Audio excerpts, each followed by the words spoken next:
ভূমধ্যসাগরের বুকে শুরু হয়েছে ইতিহাসের অন্যতম বৃহৎ বেসামরিক নৌ অভিযান।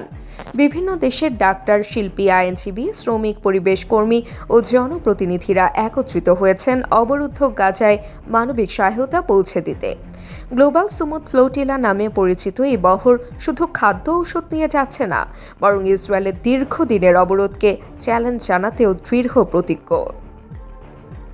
আয়োজকদের ভাষায় এটি কেবল একটি সহায়তা কার্যক্রম নয়, বরং বিশ্বকে দেখানোর প্রচেষ্টা যে গাজার মানুষেরও বাঁচার অধিকার আছে। ইতিমধ্যেই বেশিরভাগ জাহাজ তিউনিসের উদ্দেশ্যে রওনা দিয়েছে। বার্সেলোনায় ঝড়ে ক্ষতিগ্রস্ত দুটি নৌকা মেরামতের পর পুনরায় যুক্ত হবে বহরে।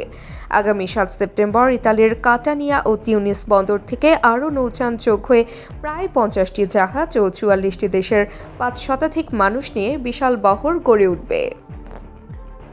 এদিকে ইতালির জেনুয়া বন্দরে শ্রমিক ও সাধারণ নাগরিকদের বিশাল সমাবেশে ঘোষণা দেওয়া হয়, যদি ফ্লোটিলার সঙ্গে মাত্র ২০ মিনিটের জন্য যোগাযোগ বিচ্ছিন্ন হয় তবে ইউরোপ জুড়ে সব বন্দর বন্ধ করে দেওয়া হবে।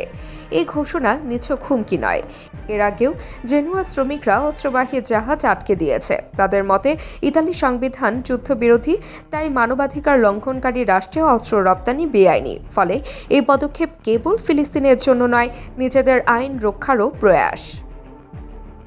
ফ্লোটিলার প্রতি সমর্থন জানিয়েছে ১০০রও বেশি বর্তমান ও সাবেক জনপ্রতিনিধি। জাতিসংঘের বিশেষ প্রতিবেদক ফ্রান্সিসকা আলবানিস স্পষ্ট করেছেন, মিশনটি আন্তর্জাতিক আইন পুরোপুরি মান্য করছে। কলম্বিয়ার প্রেসিডেন্ট গুস্তাভো পেত্রো অংশগ্রহণকারীদের উদ্দেশ্যে বলেছেন, তারা বেছে নিয়েছেন সবচেয়ে কঠিন ও বিপদসংকুল পথ।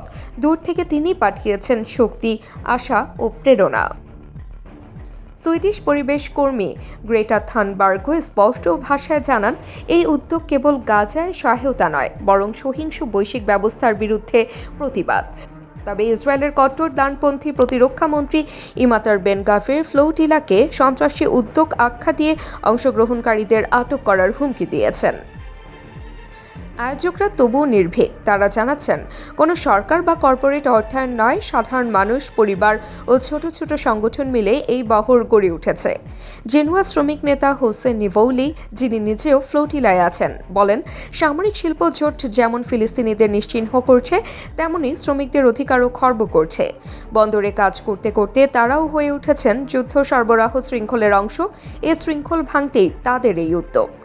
ইতিমধ্যে France, Greece, Belgium, Sweden, Slovenia ও মরক্কোর শ্রমিক সংগঠনগুলোর সঙ্গে যোগাযোগ স্থাপন করে অস্ত্র পরিবহন পুরোপুরি বন্ধ করার চেষ্টা চলছে।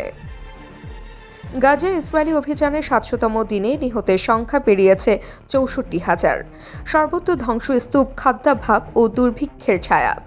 এমন ভয়াবহ বাস্তবতার মধ্যেই গ্লোবাল সুমুদ ফ্লোটিলা দাঁড়িয়েছে আশার প্রতীক হয়ে।